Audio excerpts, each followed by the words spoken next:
दोस्तों, आज का डिक्टेशन आनंद आशुलिपि मासिक पत्रिका जिसका गति 80 होगा। डिक्टेशन 5 सेकंड में शुरू होगा। Ready start. उपसभाध्यक्ष महोदया भागीरथी गंगा, भगवती गंगा हिमालय की ऊंची उतंग शिखरों में घूम रही थी। उस समय वह जनकल्याणी नहीं थी। उस समय वह जन जन से संबंधित नहीं थी। वह भागीरथी गंगा पवित्र थी। वह बात सही है। वह वहाँ पर बस रही थी, चल रही थी, अपनी गति को बनाए हुए थी। लेकिन महोदया, वह गंगा जनकल्याणी तब बनी जबकि हिमालय की गुफाओं को तोड़ती हुई, पहाड़ों को चीरती हुई, मैदानों में से निकलती हुई सागर में मिली।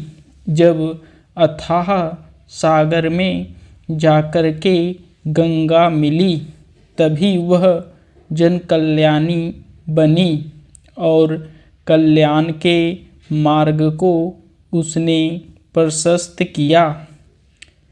महोदया, मैं कहना चाहता हूँ, आज अपने कांग्रेसी नेताओं से कि आपने अपनी औद्योगिक नीति का ढांचा इस प्रकार से बनाया जिससे कि कुछ ही लोगों के बीच में देश की सारी संपदा औद्योगिक घरानों के बीच में ही इकट्ठी हो गई।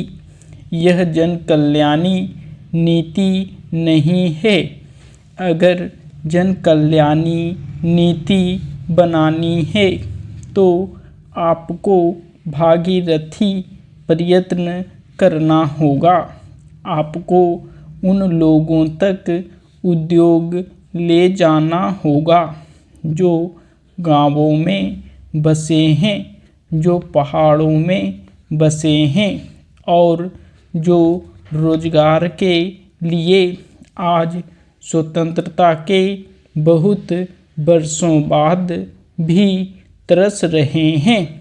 मैं उद्योग मंत्रालय की बातों पर निवेदन करना चाहता हूँ कि यद्यपि अब कांग्रेस ने यह बात अनुभव की है कि गलती तो हो गई, उन्होंने समाजवादी ढांचे की कल्पना की थी, लेकिन सारी पूंजी हिंदुस्तान की या तो कुछ पूंजीपतियों के हाथों में इकट्ठी हो गई या फिर वह सारी पूंजी हमारे देश के सरकारी उद्योग के साथ संलग्न हो गई।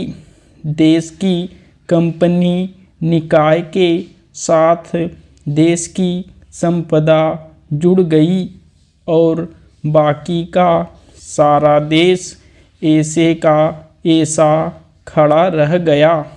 आज आपने इस बात का अनुभव किया है, यह अच्छी बात है। आज आपने अपने समाजवादी शिकंजे को ढीला किया है, यह अच्छी बात है। आपने परिवर्तन के लिए अपनी आवाज़ को उठाया है, यह अच्छी बात है। परिवर्तन का हम स्वागत करते हैं।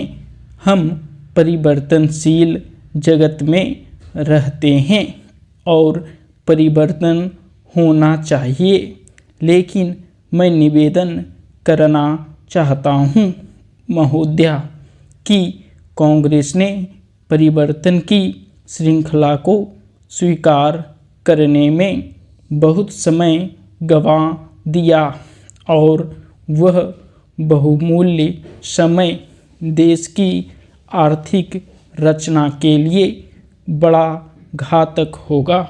स्टॉप। अगर वीडियो अच्छा लगे तो वीडियो को लाइक करें, शेयर करें और चैनल को सब्सक्राइब करें।